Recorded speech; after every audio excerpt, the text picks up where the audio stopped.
Hello and welcome to Shape the System, where we find and tell the stories that help people to rethink the way the world works. We interview people from all over the world who are helping to change our systems for the better. Shape the System is an independent podcast with support from KPMG High Growth Ventures, who help ambitious founders and their teams scale up for success. More about KPMG High Growth Ventures after the interview. We hope you enjoy this episode. Hi everyone, welcome back to another fun-filled episode of Shape the System today. We're going to be talking a lot about plastic, and I know we've talked a little bit about plastic before, but Rui Peng today from Critical, based out in New Zealand, joins us to talk all about plastics and some of the cool innovative stuff that they're doing. As always, though, we want to start with kind of the problem space, and plastic is a very broad and amorphous term, and we tend to think of microplastics in the oceans and getting into fish. And I kind of want to drill into the world of plastic that you're sitting in at the moment in terms of both the plastic problem and then also where the plastic solution fits in and the market opportunity around that. And then we'll dive into some of the solution that Critical operates in. Well, kia ora, Vincent. It's really good to be here. I think plastics as an issue is pretty in our faces, right? And sure. Yeah, I mean, quite often it feels quite overwhelming, but a little bit like climate change, isn't it? Sure. So in these very little introduction, we all know that I think globally we still manufacture 300 million tons of plastics every single year, and only about 9% is recycled. In Aotearoa, in New Zealand alone, we import 400,000 tons and we throw away 330,000 tons. 400,000 tons? We import 400,000 tons of plastic in New Zealand? And we throw away. In New Zealand, a small country of 5 million people or something along these lines. Insane. What are you doing with all that plastic? Is that packaging and commercials? But what's really interesting is actually in New Zealand at least, out of the 330,000 tons, 83% of that is not post-consumer packaging, but is actually from businesses. So we're looking at operational plastics, industrial kind of plastics, stuff that kind of the side of it that doesn't get the media attention as much. It's the commercial industrial plastics. And so give me a real, because I mean, this 83% is important, right? It's basically saying of the plastics that's being consumed in New Zealand as a, petri dish or a representative sample of us generally, globally. 17% of it's been consumed, wasted, whatever you want to call it, by consumers, 83% by non-consumer. That's right. I'm understanding that correctly. I think it's 80 to 83, yes. 80 to 83. Cool. Order of magnitude. 80-20 principle at play. What then is like kind of some of these examples where you have a large company or even a mid-sized company who's consuming plastic? Is it in the day-to-day operations? It is in the way they produce their product? Like what's the balance here? So for example, post-consumer is like stuff that we touch and we see, like packaging and bottles and everything else. Right. The 83% is more like plastic strapping that can't be recycled, or construction tubing, or building plastic waste, or sort of like factory logistical plastics. Right. That, that's part of it too. So for example, like wrap, I mean, you spoke to the great wrap. Yep. They're solving that particular area of using plastic wrap like that. We don't, as post-consumers, we don't deal with that wrap, but a lot of businesses in our industry, that's one of the waste streams. Yeah. And you just used the word there. Sorry, I just want to drill in on the word you said. You said this stuff can't be recycled. Talk me through that word, that choice of words. So the plastics is not that the plastics can't be recycled, but it's that the technology doesn't exist and the market for plastics isn't set up for it. So if we start with the market, the plastics industry or the recycling industry is set up to be a bit of a race to the bottom. So the business model for a traditional recycler, if you're, all your MRFs, the waste management site, what they typically do is that they will take the plastics, they will grind it down into little granulates, and then they will then extrude it into pellets. And then they will find other product manufacturers, typically another plastics manufacturer who makes sort of, predominantly plentifully cheap stuff. When we think about plastics, it's plentiful and it's cheap. And so already the plastics recycler takes that, the value of that is reduced, and then they have to find another manufacturer. So it's traded as a lower value commodity each time that it becomes recycled. And that's one of the problems. The second problem is that much of the technology in plastics manufacturing is predicated on extrusion-based technologies. So the principle is you have to push everything, force it through a nozzle. You got to blend the plastics up. You got to force it through a nozzle. And that's why that, like, if you have any contamination, you could have, for example, a bit of food or a bit of non-plastics. As it's being blended, the temperatures would burn that material, and then it will get trapped into the die, the holes at the very end, and it wouldn't produce. So if you're talking to a plastic manufacturer or recycler who's used to moving 80, 50 tons every single day, they don't want to be mucking around with any dirty, contaminated plastics. So it's not that the plastics can't be recycled, but it's just the technology is not built for it that's currently on industry. The extrusion-based technology and injection molding is fundamentally flawed. Interesting. So the value of materials, one, no one wants, why do I want to take that if I can't sell it myself? Yeah. Or can't value add to it. Can't value it. And in New Zealand, and this is one of the large reasons why in New Zealand we can only recycle, 5 out of 24 plastic types. It's probably also dissimilar to Aussie. Yeah. And because those are the plastics that's the only market for. But even in those types, if it's dirty, if it's contaminated, if it's mixed, they won't take it. And this is why we're seeing a 330,000 getting sent to landfill. That's fascinating. And look, that's just kind of right at the nub of what we like to talk about here on Shape the System, obviously, in terms of the system is fundamentally broken. So there's you've got this push, I guess there's a policy push up front that says in certain instances we actually have to use virgin plastic, which is just a terrible term in and of itself, but that's for another show. But there's this idea then, even when you get this plastic out, for the best intents of a business or a consumer, they're like, I'd love to recycle this thing, cool, as long as it's one of the ones that we can work with and one of the ones that, as long as you do work to actually make it possible for us to then use it. And then ultimately, there's a very limited set of things that it can be turned and recycled into. That's part of that downstream problem as well, right? It's just not a lot of places to use that plastic, or there's only so many whatever widgets that you can produce that are happy with this type of plastic that's actually been cleaned. Is that kind of the constraint problem here? Yeah, it's not so there's a lot of plastics remanufacturer. It's not a bad thing. It's not a bad solution, but it can be quite niche in terms of the plastics they can take. There are new businesses emerging, but say, traditionally, for example, there's a company, I think in the South Island in New Zealand, they can recycle the PET bottles. Traditionally we were sending them over in China, mixed up, it was spun into polyester, and then that's used to make clothing, but China's not doing it anymore.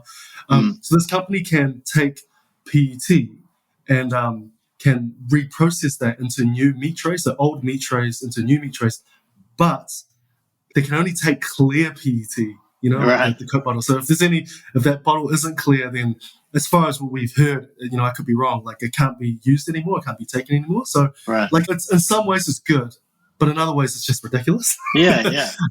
And so when we're thinking about circularity for plastics, we have to look at it from the point of view of that it's the available technologies that can handle contaminant and mixed plastics. Yeah. But first and foremost, it has to be a valuable product that customers want, and it's a big enough market that people will want to use it and be able to solve that problem. So those two things need to be held in hand. Yeah, and when we think about where critical plays in that context, you're kind of playing in both, right? There's a technology aspect of this, which I want to talk about later. Sure. But in terms of the area that you've kind of landed into, Criticals has sort of identified that there's this opportunity for plastic to play a role in fabrication of, you've got a whole bunch of, you can't see this on the audio, obviously, but there's a whole bunch of plastic behind you, which makes sense given that's the business you're in. Slabs of plastic, different shapes and sizes. Where is it that Criticals landed to find a big enough market that has a high enough margin for this stuff to actually be valuable? Talk me through that market opportunity and the way you're placed. I love one of the things that, we think about is that we're not here to serve everyone. And typically when we think about climate tech or clean tech or manufacturing, we think about it as you need to get all of the market. But if you think about brands like Apple, they didn't set out to take 100% of the personal computer market. They only served 10% of their customers, which were niche creatives. And because of that, they managed to grow the verticals really well. And it's similar for Critical. So for us, the bigger industry we want to set is to become the alternative to plywood, the eco-disruptor for plywood and fiberboard or timber-based sort of materials or stone-based materials. So we're seeing ourselves starting to play in that market, looking at interior fit-outs and retail fit-outs. So, and then eventually we will grow into taking other verticals into different building products like cladding and panels and roofing and everything else. But we're very specific in terms of doing interior fit-outs or a material as a replacement for plywood and MDF for products. And let's dive into that for a second. probably first thing would be, like, if I think about a bit of plywood, you go down to, your local hardware store, insert name of hardware store here, and you get a bit of plywood and you can do whatever you need to do with it. But there's probably 4 or 5 main use cases that you have in mind, right? And like a table, the plywood that's used in the construction of an office table, for example. What are the 4 or 5 big ones that you guys are thinking about right now? Because I've got a follow on for this. It's specific, but it's broad, right? So as a material for interior fit outs, so for example, retail fixtures, countertops, wall dividers, any material that can go into the interior of, say, a retail store, a commercial store or residential housing in the design, architecture and design space is where we see our products in. And the other area will be to, as a supplier to other commercial and education furniture manufacturers, to use them as joinery products.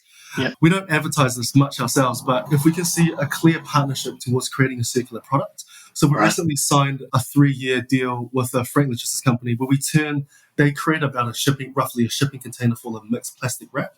And we're converting that into this foldable crates because their business is that they move furniture. So we've created this beautiful sort of elegant foldable crate that's really high value, but it makes sense for them because they use cardboard, and every time it's about 1 or 2 uses they have to chuck away the cardboard, but you can use our products for 300 times. Like a removalist type environment. So they're like a furniture relocations or commercial relocations business. So we don't advertise this much, but when we see a particular area where we can create a product and there's a clear pathway to scale to circularity for impact and commercial feasibility, we will tackle on a product challenge as well. But dominantly, it's, panel, they have multi-uses for it. And we see ourselves as like a platform that work with other designers and craftsmen and architects to help create circular products. And look, the reason why I was interested in those use cases was because there's usually a reason that you go into a particular niche to begin with, and it's because you have a way to have a competitive advantage over the existing product or service. Now, in this case, if the competitor is plywood or some variant of MDF, that's as much as I know about that particular thing because I'm not that way inclined. Well, what's the advantage? Is it because this stuff lasts longer? Is it because it has better thermodynamic properties, whatever that means? What? Tell me through that. I love your questions, man. I feel like certainly I can tell you're an entrepreneur. You're getting into the nitty-gritty. It's so good. Thanks. So there's a few benefits if we're comparing it. So let's compare it to a laminate. So much of the retail sector, they use laminate MDF, which is effectively the particle powdered, wood chips being bonded together with formaldehyde, which is like not a very good glue for the environment. And then they laminate sort of a paper-based, a resin-based surface. So when we're looking at like a rollout in retail spaces, that's kind of the current incumbents of products. So our panels, those products last 5-7 years in a retail sector. If they're edge banded. So if this is an MDF, I'm holding up a panel, the edges over here, they have to put a PVC coating into it. And it's the PVC coating that peels off. And when that peels off, you get a bit of water and the MDF swells up. We all know what MDF does. No one wants it. You can't really maintain it. You got to throw it away. You got to pay for landfill. You got to pay for logistical cost. So like our panels, effectively, it's a solid block of recycled plastics. Like it's virtually indestructible, depending on what plastic type we make it at. There's a video of us driving a Nissan Leaf over it and trying to smash it with a hammer and it wouldn't break on the surface. It's fine. Very specific choice of car, by the way. Not mine. It's my CTO's. And so like there's a video. Our panels, because it's plastic, right? We're using that. If you leave a bottle in the environment, will last 500 plus years. We're using it as an advantage in this case to go. Our panels should last you a lifetime. If it's like scratched a little bit in 5 to 10 years, you give it a really quick buff so that it's cheaper to maintain. And effectively, if you're also replacing our panel for another panel made out of acrylic or virgin plastic, you're actually offsetting 1.4 tons of carbon emission as well. Right. So there's the advantages. It's just a better performing product. But the aesthetics, the ability to be able to tell a story, you can see in the panel what plastics has been used to be able to make that. And that's very attractive for customer experience and marketing. And that's, one of the ways maybe that we get in with partnership with corporates too. Indestructible, water innate, zero maintenance, lasts a lifetime. And so even if we're comparing ourselves to a cheap MDF at year 10, even if our panels were priced at $650, it works out to be cheaper than MDF at year 10. Yeah, but that's saying, because I was going to ask that question. I think ultimately someone has a product that they're buying, like a, table to put in an office, and they have a price point, and they're trying to understand, well, how does this thing stack up against it? I think there's always a challenge when you introduce something that's infinitely better but 5 times more expensive. People are like, I love it, but what do you want me to do, right? I mean, it's such a great question and great point as well. I mean, we're at the moment we're A/B testing. How many companies align in the sense that they're making a long-term investment for cost savings and environmental benefits, but they're willing to invest up front a bit more than what they're paying at the moment. Yeah. How many companies do we that? Are those our, say, niche companies or starting early adopters? Or, do we have to ramp up our technology and scale it up really quick? Because, I mean, if today we can increase our tech and get it the same price as MDF, like, we will be off to the races. Fucking game changer. Excuse my language. I don't often swear on this show, but like, it just becomes a no-brainer, right? When someone says, well, these two things cost the same, but the outperformance on all of these emotional values or, cultural values, as well as the thermodynamics and reusable everything. The other value is we actually buy back our panels. If we're talking to a retailer, we buy them back and then we recycle them into new panels. So even at year 20, if it goes, oh, Roy, look, your panels are still alive, but we want to change the look of our store. Can you take them back? We're like, yeah, sure. We'll buy them back. As long as you buy other ones from us, we'll give you we'll give you a credit. We'll give you a credit. It's again, we've got a lot of visual references that aren't going to come out in the show, but I'm sitting in a chair that I bought when I knew I was going to be working from home a lot. And I walked into the shop to buy this chair. And not this chair specifically. I went to buy one and I said, I've got a budget for $500. And I'm like, I want a decent chair. I'm going to spend 12 hours a day in it. And the lady sort of showed me a bunch of chairs. And I sat, while she went off to get a price or something, I sat down in another chair that just happened to be there. I'm like, wow, what is this? This is amazing. It's the best chair in the shop. I'm like, bugger, how much is it? It's like, it's $1,500, but it has a 15-year warranty. And I'm like, $100 a year to sit in something that's I'm going to be in 12 hours a day. Like, you kind of think about the economics a little differently in terms of how your plastic gets consumed. Like, ultimately, you may not even sell the plastic up front. You may sell the opportunity to use the plastic in the product over a period of time. Like, I know BMW's just gotten into a bunch of trouble selling heated seats on subscription, but is there ultimately a different model? This is true, right? I don't know if you came across that. Is there a different model here for the way that the people actually buy the plastic and utilize the recycled product in the other product, or how are you thinking about that? There is a different model we want to move towards, but we need a much significant investment round. I mean, it might be feasible. I mean, as an entrepreneur, you kind of want to do everything, but you have to really, you want to line everything up so that you don't run out of money and your team is focused and you can get to that next stage. I mean, there's a service model that we thought that, if for example, if we had investment that can sort of like cushion us, because in the first however many thousand products or few thousands or tens of thousands of products, we're not going to make anything, but we're going to recover that and we're going to have a monthly recurring revenue and it's going to be repeatable. So what I do know is that from research, usually companies that run service models, their companies are typically valued at 5 to 6 times the value of, say, companies that just sells products or they don't do that. It's something that we want to get into, but it is we need a lot more money to be able to run that at day one. It's a capital problem. And I kind of want to drill into that a little bit because I think we've had a few people on the show and we've spoke before about, Julia and Geordie over at Great Wrap. And when we spoke to them almost 2 years ago now, I think they were at an inflection point that you're kind of at the moment, which is, hey, this works. We can demonstrate that it works. The product is amazing compared to the incumbent being MDF and particle board or whatever it is. And the price point is where it is, not because it can't get to lower, but because of the scale we operate is here and we have kind of a chicken and egg situation. That's right. Talk me through kind of the two big next milestones that kind of get you from where you are today, which is it's an amazing product, but it's kind of for the early believers, who have the capital, to, hey, this thing is a little bit more expensive, but it's definitely better, to this thing's price point. Like, talk me through the scale of the operation and maybe the capital.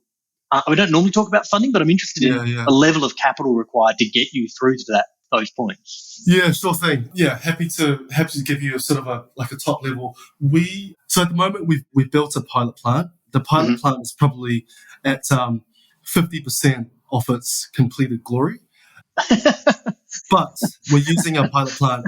We're selling already. We're already generating revenue. We're proving our markets. Big corporates are signing up, getting letter of intents. Yeah. So we are selling, albeit it's like working with a hand tied behind our backs. Right. But it's great because we can demonstrate traction. Yeah. Basically, the seed investment round will take us to, depending on what levels we raise. So if we raise, say, a bronze, silver, and a gold forecast, basically, if you raise a gold tier, we can get to where we want to go, roughly in about 30 months' time. Yeah. And where we want to go is basically the completion of our pilot plant.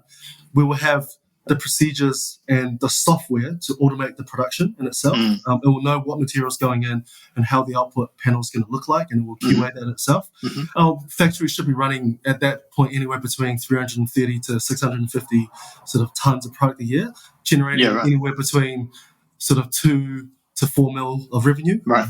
From those raw materials turned into usable products that someone then is evaluating to turn into a table or whatever it is. And that's going to give enough, completing the pilot's going to give us the blueprint, so software, hardware schematics, the partnerships with franchisees that we're going to run, to then be able to start building the microfactory scale model. So we don't see a Critical being sort of this like $100 million factory in one centralized location. It doesn't make sense, especially when, like, for the last 100 years, we've worked on this model where we ship our recycling to different places and shipping it offshore.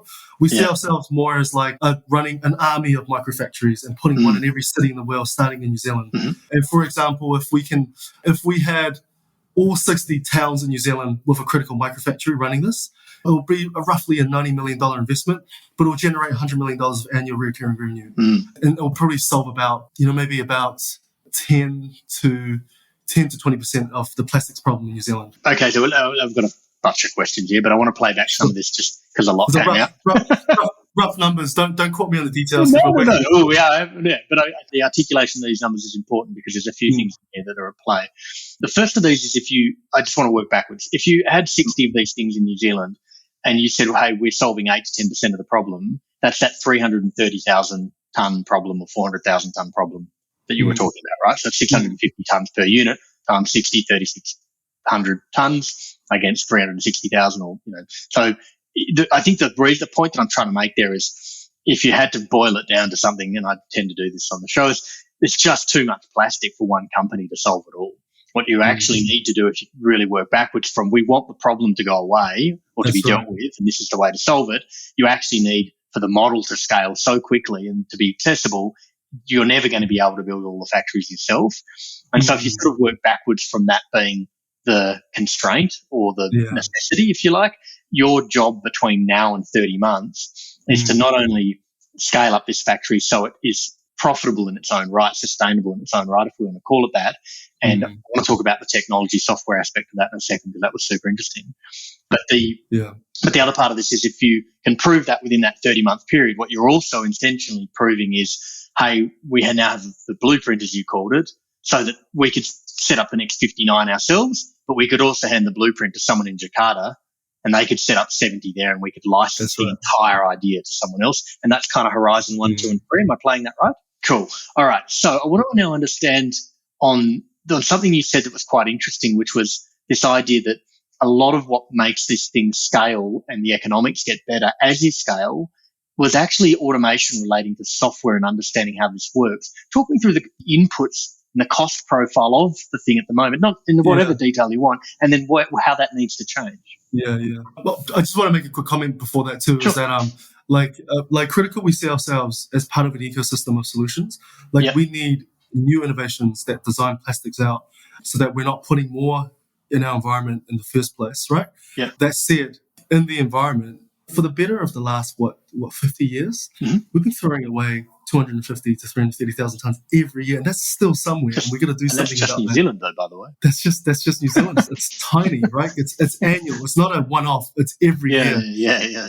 Even while we have new innovations coming through, it's still going to be somewhere. We still have to solve that problem. So we see ourselves as part of an ecosystem of we have to design it out so no more is coming through, and then we've got to clean up our land and we've got to clean up our oceans with a better solution on that too. And that's fully circular. Yeah, the other thing I want to mention is also that, I don't know who said this. Is it Bill Gates? Often sort of said that typically you overestimate what you can achieve in a year, but you underestimate what you can achieve in 10 years. Yeah. And I roughly how the quote went. Yeah. It's essentially how change happens. You that's right. you overestimate how quickly things will change in a year. You underestimate how much will change in 10 years. So sorry. Yep.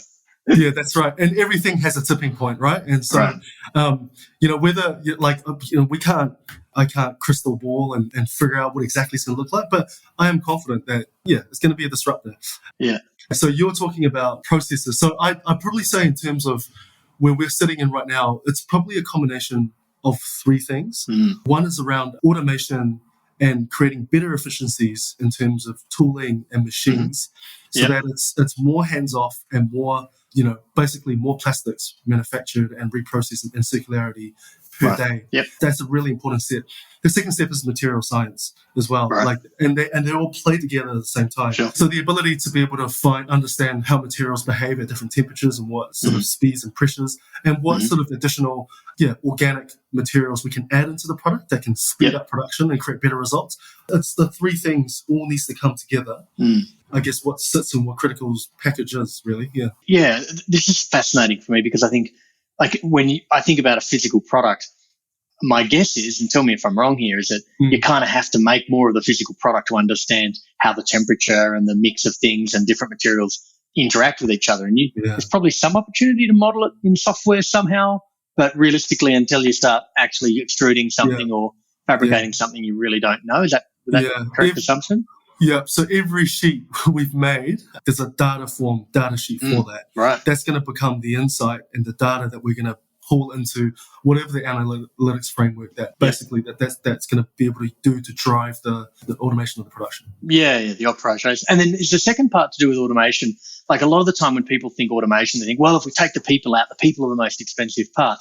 My guess here is automation for you here is about throughput to enable a fixed cost asset, being the factory, to actually output 3 times as much, because that cost doesn't go away every year. But if you can do 600 tons as opposed to 200 tons, then the economics of the physical cost of having a factory gets a lot better. Is that? The reality is that we need more products to go through every day than I believe the people can fit in the space to do.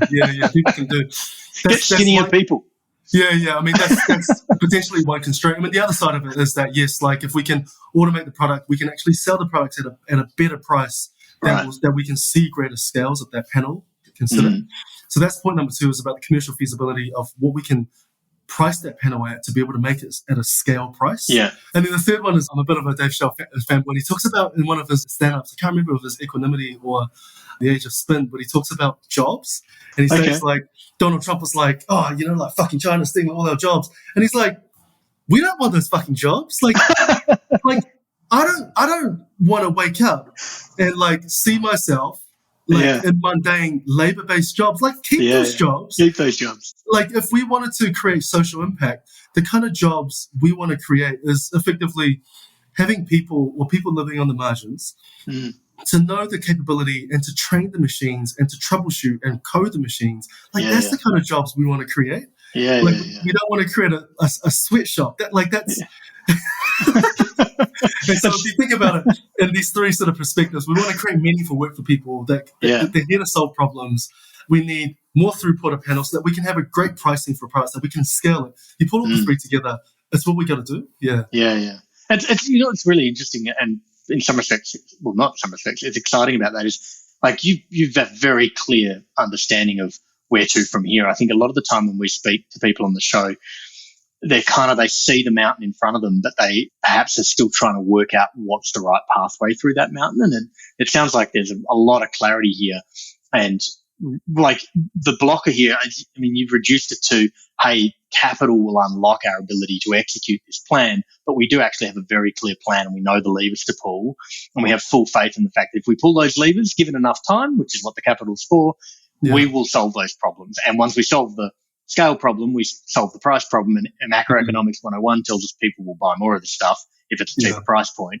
I want to just come back a small step on that though, which is ultimately if someone is making a capital investment decision, like there's still something that's getting them over the hump. It's certainly not the macro environment. What do you think is the capital challenge? Like what needs to be happening for someone to believe at this point on the capital side? I think there's a couple of things, right? Like investing in hardware is a very different game than investing in software. And we, like, for us, like if you can't expect the same returns and growth in software as you do in hardware. Now, the pros and cons. If you're investing in software, yes, you can put a very little money, access a global market, and then you can potentially scale very quickly, and that's amazing. Right. But the barriers to entry is potentially higher as well. You've got other copycats as you're successful and stuff. Hardware is a bit more of a slow burn. Yeah. And we sort of really need people to believe in, like they really need to be, they need to care about the circular economy. They need to care about sustainable building products and to be able to get through. So I think that's the initial first hurdle. Yeah. So I also think it's also that like the growth of critical, there's going to be some form of maybe not exponential growth, but we need to have a period of time where we're growing at a steady rate for us to hit that area we can then grow exponentially. And I think that like for a lot of, I suppose for some VCs, that could be a potential issue because they expect different returns, a different return profile. Yeah. While we're ambitious to be a global company, it will take longer than, say, a software company, perhaps. It's so funny you say that. Like, and the reason I'm kind of smiling and laughing at this, in a positive, supportive way, is when I got to San Francisco in 2013 or 12 actually, and was trying to do a fintech. Fintech wasn't a thing then. And I was trying to talk to investors about it, and they're like, "Oh, it's too regulated, too slow moving." I'm like, "It's money.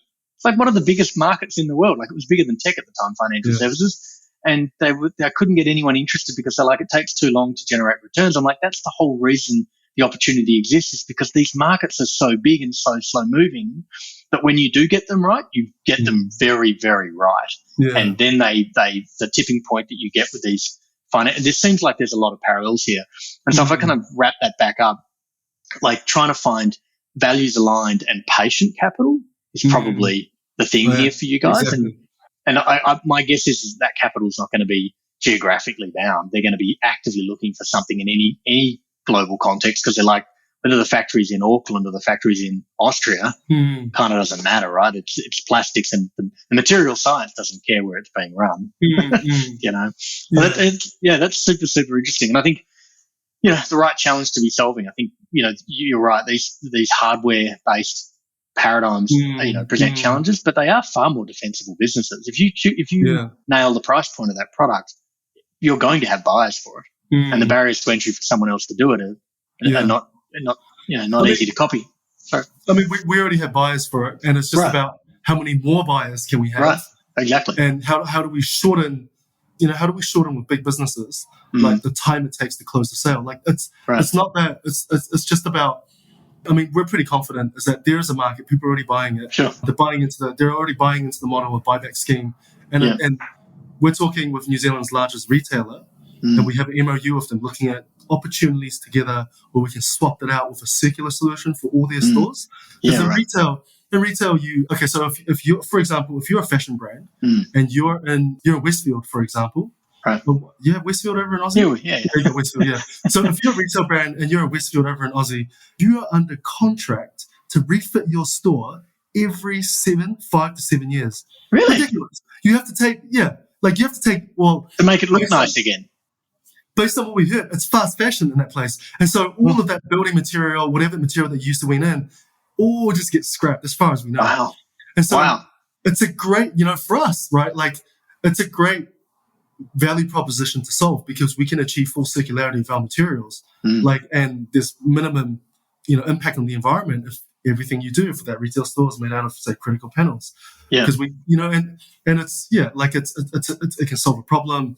And it's great business for us. It's like we get repeat customers effectively too. Yeah. I mean, you get customers for life, or plastic life, which is like 500 years. Yeah. Just one thing we haven't talked about on the solution side, which I am still curious about, is kind of a third pillar, I guess, of what you talked about. It's just material science aspect of it.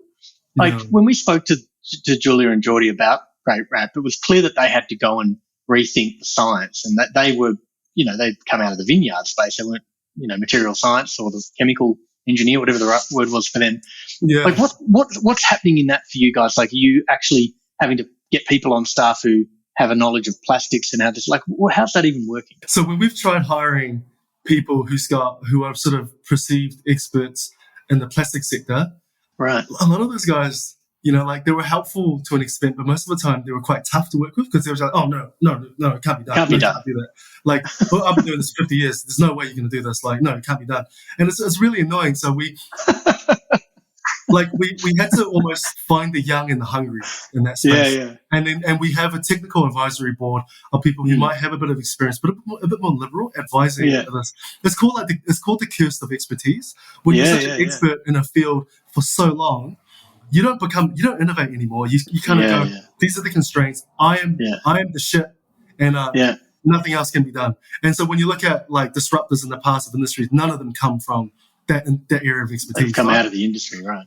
That's right, yeah. So we typically have to sort of almost put hybrid talents, right? So we put mechanical, chemical engineers, mechatronic engineers to look at the problem together and guided by a network of, we have researchers at Scion that have polymer experts that can work with us on different things. And so there's sort of a hybrid model typically of people that are not industry experts in that place. Yeah. And I mean, if we listen to them, then I wouldn't have built Critical to what it is today. So and I mean, somewhat ironically, given the name as well, in terms of the ability to be able to critically think and, oh, sorry, that's not going to work. Hey, that's not what we meant when we called it Critical.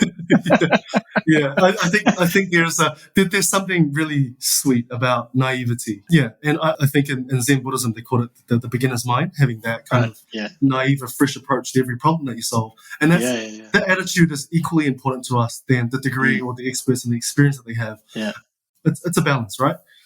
Yeah. So was that your question, team? Yeah. No, was the other part of the question again? Sorry. Yeah, I mean, it was related to this idea that there's going to have to be innovation in the material science, and that stuff takes time and takes expertise, and as you said, takes a certain culture, and a certain set of people who are trying to find stuff or being curious and patient in some respects. But I'm also interested specifically in these innovations are trying to understand how different plastics react when you do different things to them. Is that essentially where the material science innovation is? Yeah. So for us, there's a few things, right? So there's a bit of material science around plastics and non-plastics blended together to formulate a consistent looking material. Right. So understanding the ratio, understanding how the chemical properties of that plastic combined with that plastics behave individually and how they then behave together. And then what can we control in our production process by way of speeds and temperatures and heat and molds and flowing and air and gases and stuff, and even additional compounds that we put in that they all create very sort of sets of unique circumstances to create a particular panel. And so the ability to be able to use materials and mix them, the variables, like to give you an example, there are 24 plastic types. In each plastic type, you could have 10 different variations of that plastic type. You can have an HDPE that has a melt flow index of this, an HDPE has a melt flow index over here, and when they're bonded, they don't behave the same way. Right. You can have, like, for example, PETs and PPs. PET, you got to cool them really fast, but for polypropylene and other plastics, you got to cool them very slow. Right. And when we blend and bond that, so you could go. So there are 24 plastic types. So there's variables. There are 10 different types of properties within each plastic, so 240 different variables. Yes. And we're going to blend the 240 variables together to 240 times 240. Right. That many variables. And then we're going to add compounds. Our own stuff to it, or colour or tomato that didn't quite get cleaned off. Yeah. The non-plastics, I'm assuming that's what that is. The non-plastics, and then the way that the molds reacts to it, the surface treatment of that mold, the way that then the machines work with that, like work with the custom molds. It's just like it can get really crazy, which is why we think that the better way to do it as we continue to grow is building the database and having a digital, we're not there yet, right? Machine learning really is just statistics. Like it's AI is just statistics, really. You're putting data in as data. So we're building the structure of that at the moment as we go collecting the data and putting it in there. It's rudimentary, and we have like a very simple way of gauging how that process can work as we as and then feeding it back into the model.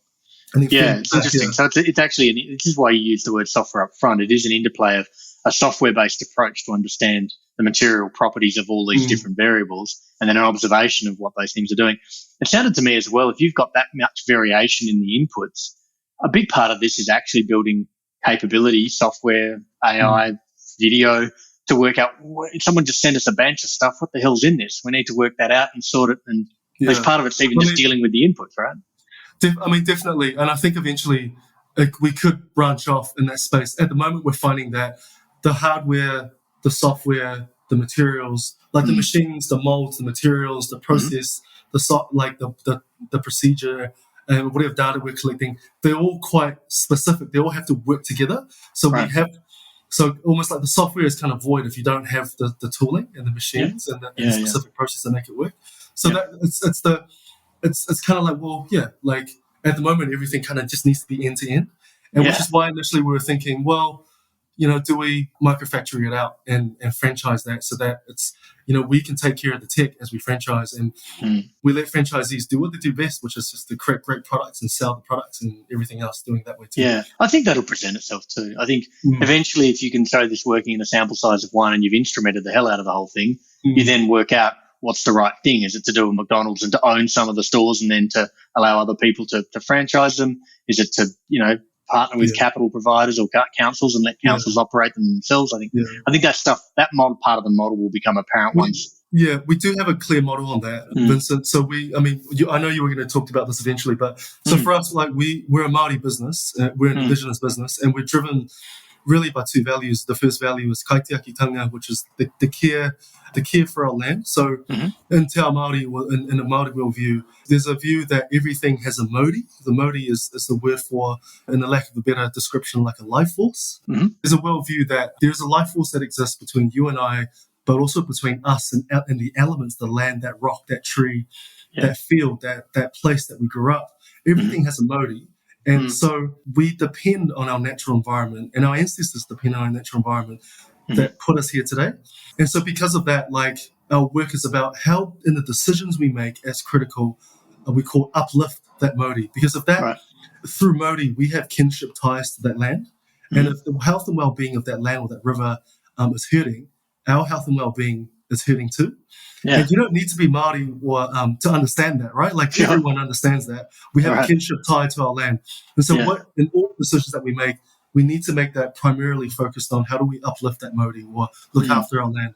And then the second part of it is about how do we become good ancestors for our future generation.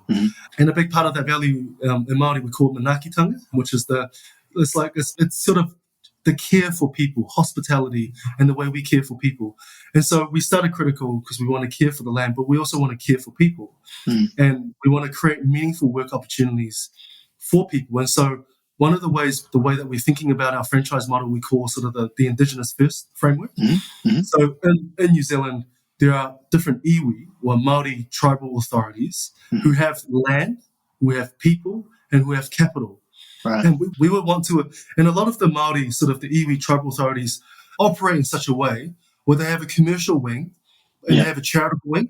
And what they often do is that, some of the bigger iwi is that, like, it's amazing what they do. So they'll all of their capital investments, all that money goes through a charitable wing where they fund for better healthcare, education, and housing for their people, and they'll bring their own people to create more meaningful work. I don't know what in Australia the Indigenous sort of the tribal authorities there looks like, but as Critical, we see Māori or Indigenous people as our key, being an Indigenous company ourselves, being our key sort of franchisees because they've got the land, they've got the money, they've got the values. So that's the kind of framework we want to roll out. When we go into other countries, we'll probably look at the same Indigenous First. What is the impact of how we want, how does this iwi, by owning a piece of that factory, can create more jobs and create more impact and create more prosperity for the next generation of their people in that way too. I love that. I mean, I normally like to ask the arc of the story of how you arrived to be working on this problem, and we're kind of starting at the back end of that. But in closing, I'm really interested to just understand how you did arrive to be working on this. I've got some of the context in what you just spoke about, but just help me understand how you arrived to be working here and doing this. It's a long story. I feel like I'm trying to figure out if there's a way I can shortcut that story. We've got all the time in the world. I don't think I started Critical with the thought that we wanted to build a business. If anything else, I spent, like in my 20s, probably spent 8 years in community development, and it was, it sounds fancy, but it just means there was a group of friends with similar values, and we had these homes Okay. And in these homes, we had spare rooms. And because a lot of my mates were youth workers and teachers and social workers, through that, we sort of had people, we had our neighbors, they kind of come and journey alongside us. So in any given day, there will be a period of time where we would have, someone that was trying to get out of prostitution, they need a respite home, or a young person living through trauma. Yeah. They sort of they just need a safe place because their home wasn't safe anymore. And, in those 8 years, it was such a privilege for me because I came in as a snot-nosed 19-year-old thinking I'm going to change the world. And it really became more about the community and the people through doing that have changed me, have became my teachers and mentors. And so when you have that strong sort of relationship with a neighborhood of people that you care about so much, their problems start becoming my problems, and the lack of opportunity for meaningful work, the way that we're thinking about sustainable housing and how land, how the health and well-being of land affected their future, it hurt us really. And so we started critical. We had no business acumen. We wanted to respond to those social issues and really, and quickly learned that, well, if we want to do this well, we need to create a great commercial enterprise model so we can fund that impact ourselves. So it's probably gone through a few iterations of how we think about the business to where we've landed right now. But, if we haven't done that, it wouldn't be as authentic as we're trying to take it to at the moment. Yeah. So I guess it wasn't until Fonterra, New Zealand's largest dairy company, approached us in 2016 or 2017 about the plastics problem. We saw that this could become the greatest vehicle where we can outwork our values of caring for the land and caring for the planet. So, I can get into a lot. I can get into so much. I'm just trying to go. I'm trying to figure out when I should stop because no, it's fine. I think the thing that's fascinating about that for me, is that most people start with a product itch that they want to scratch because they encounter a problem themselves, and they're product led in their thinking. And you've sort of started from a place of we want to serve a bunch of people and solve a problem that exists for a bunch of people who are literally, in your case, in our homes. And ultimately the vehicle for thinking about plastics and the role that you can play in solving the plastic problem has become the vehicle for doing that. That's fascinating. I can probably tell you a bit more. So we started with values, and we started with the problem that we're trying to solve, which was around meaningful work for people. Yeah. We quickly learned that wasn't enough. You can't sell a story. You can't sell a product based on a story. And we learned that if we wanted to scale this and be successful, it needs to be a great product, and we need to understand the jobs to be done. And hey, it so happens that we've got this impact model and we got this environmental model off the back of that. That was a painful lesson that took me 4 years to learn in my 20s. Right. Really, that was really painful. But, it's often how lessons are learned, really. So it's kind of, but we know our values. We know who we are. We started with values. And then we quickly realized that we have to do the jobs to be done and create a great product. So I am an architect by training. My mum is a mechanical engineer, so I tinker around the technology sort of growing up too. Yeah. And there's a values, I love this, there's a quote, I think, by a theologian called Friedrich Buechner, the German, and he talks about the value of our lives, the work of our lives is at the intersection of the work that gives us the deepest joy. And so let me rephrase that. So this word is that the purpose of our lives is our ability to use the things that brings us the deepest joy to serve the world's deepest hunger, the deepest need. So for me, it's about beautiful products, technology, and I love the hustle of entrepreneurship. And the deepest hunger is environmental degradation, employment, meaningful work for people living on the margins. And so, in terms of my life, I felt like I've been pretty true to my values. No matter what happens, it's always been operating that intersection of the two. Yeah. Yeah. So it's about aligning our deepest joy with the world's deepest need. And I guess that's maybe a quick way to summarize how things came to be. That's awesome. And it really, I was hoping we would close on a quote. We've had a few great quotes and references throughout, but yeah, man, I'm really fascinated to hear where you're at, and I'm really excited to see where you guys are going from here, because I just think you're absolutely at an inflection point in what you're doing. And yeah, I'm so looking forward to following the story and hoping we can share celebrate the successes of you as well. So thanks again for being on the show today, and we really appreciate your honesty. Always a pleasure. I loved your questions, man. It's always nice to talk from one entrepreneur to another. It's absolutely. Awesome. We hope you enjoyed this episode of Shape the System. As usual, if you'd like to suggest a guest, someone that you know who's helped change a system for the better, please go to www.shapethesystem.org, click on the top right-hand corner, then click Suggest Guest. Make sure that you click subscribe so that you get the new episode. Shape the System is an independent podcast with support from KPMG High Growth Ventures. Connects founders to the services they need along their journey. Whether you are looking to refine your strategy, mature your finance function, prepare for a capital raise, expand abroad, or simply comply with regulatory requirements, they provide you with the support you need to drive your business forward.